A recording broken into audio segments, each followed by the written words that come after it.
Hamas और Israel के युद्ध की चिंगारी जापान तक पहुंच चुकी है। रेड सी यानी कि लाल सागर के मिस्ट्री ने इस वक्त इजरायल और अमेरिका को बहुत ज्यादा डरा दिया है। 10 मिनट के कमांडो ऑपरेशन ने वर्ल्ड वॉर का बड़ा खतरा पैदा कर दिया है।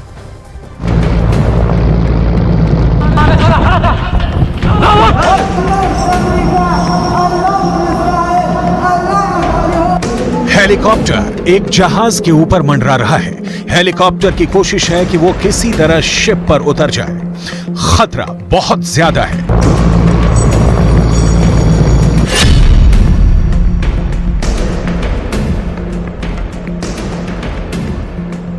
हेलीकॉप्टर के पिछले रैंप वाले दरवाजों पर 2 झंडे लगे। एक है यमन का झंडा और उसके नीचे है फिलिस्तीन का फ्लैग। ये लाल सागर है। दुनिया इसे रेड सी के नाम से जानती है। आखिर यहां रेड सी में क्या हो रहा है? हेलीकॉप्टर किसी तरह जहाज की रफ्तार से रफ्तार मिलाकर आगे बढ़ता है और इस शिप पर उस जगह पर पहुंचता है जहां ये जहाज पर उतर जाए। लेकिन अचानक इस हेलीकॉप्टर से कमांडो निकलने शुरू हो जाते हैं। जहाज पर हमला होता है और ये कमांडो जहाज पर कब्जा करना शुरू कर देते हैं।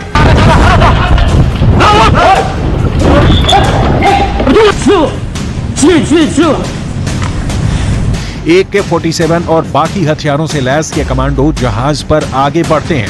हेलीकॉप्टर फौरन जहाज से उड़ जाता है। क्या हो रहा है किसी को नहीं मालूम। ये कमांडो जल्दी से जल्दी जहाज के ब्रिज की तरफ बढ़ते हैं। ब्रिज यानी वो जगह जहां से पानी के जहाज को कंट्रोल किया जाता है। शिप के स्टाफ की तरफ राइफल ताने ये सभी हमलावर जहाज के ब्रिज में दाखिल हो जाते हैं और फिर क्रू मेंबर्स हैंड्स अप करके हमलावरों की इस टीम के आगे सरेंडर कर देते हैं। रेड सी में चलते हुए जहाज पर अचानक ऐसा क्या हुआ कि ये हमला रेड सी की सबसे बड़ी मिस्ट्री बन गया। 2 मिनट के अंदर कैसे पूरे जहाज को इस कमांडो टीम ने अपने कब्जे में ले लिया और इनका मकसद क्या है? शिप के ब्रिज पर कंट्रोल करने के बाद इन हमलावरों का कब्जा बाकी जहाज पर होने लगता है और फिर लगते हैं वो नारे जो यमन के हूती विद्रोही अमेरिका और इजरायल के खिलाफ लगाते हैं।